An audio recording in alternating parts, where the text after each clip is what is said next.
என் தமிழ் அன்னையே, என் செந்தமிழே, உனக்கு என் முதல் வணக்கம். கற்க கசடர கற்பவை கற்றபின் நிற்காதற்கு தக. நூல்களை பிழையில்லாமல் கற்க வேண்டும். கற்றபின் அதன்படி வாழ்க்கையில் பின்பற்ற வேண்டும். எண்ணென்ப ஏனை எழுத்தென்ப இவ்விரண்டும் கண்ணென்ப வாழும் உயிருக்கு. எண்ணும் எழுத்தும் மக்களுக்கு இரண்டு கண்களை போன்றது.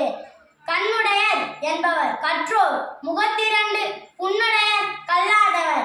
கற்றவர் இரண்டு கண்களை உடையவர், கல்லாதவர் இரண்டு புண்களை உடையவர். உவப்பத்தலைக்கு உள்ள பிரிதல் அனைத்தே புலவர் தொழிலாகும்.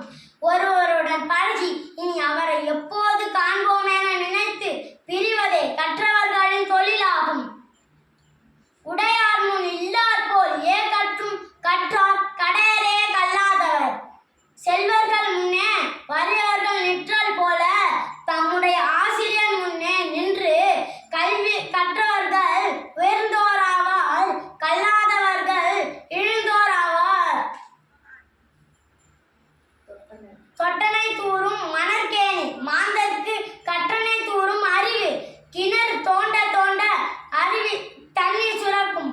அதேபோல் கல்வி கற்க கற்க அறிவு சுரக்கும். யாதானும் நாடாமல் ஊறாமல் என்னொருவன் சாந்துணையும் கல்லாதவாறு. ஒருமை தான் கற்ற கல்வி ஒருவருக்கு எழுமையும் ஏமா புடைத்து. ஒருவன் தான் கற்ற கல்வி எப்பிறப்பிலும் பாதுகாப்பாக உணர்வான். தான் இன்புறுவது உலகின் புறக்கண்டு காமுறுவர் கற்றறிந்தார். ஒருவன் தான் கற்ற கல்வியால் அவன் இன்புறுவது மட்டும் அல்லாமல் உலகமும் இன்புறுவதைக் கண்டு அனைவரும் கல்வி கற்க விரும்புவர்.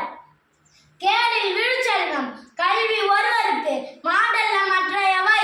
மற்ற செல்வங்களை விட ஒருவருக்கு கல்வியே அழியாத செல்வம். நன்றி மறப்பது நன்றென்று என்ற வள்ளுவரின் வாக்குப்படி எனக்கு இந்த அற்புத வாய்ப்பினை அளித்த தங்களுக்கு என் நன்றியை காணிக்கை ஆக்குகிறேன். உறுதியாய் ஒரு நாள்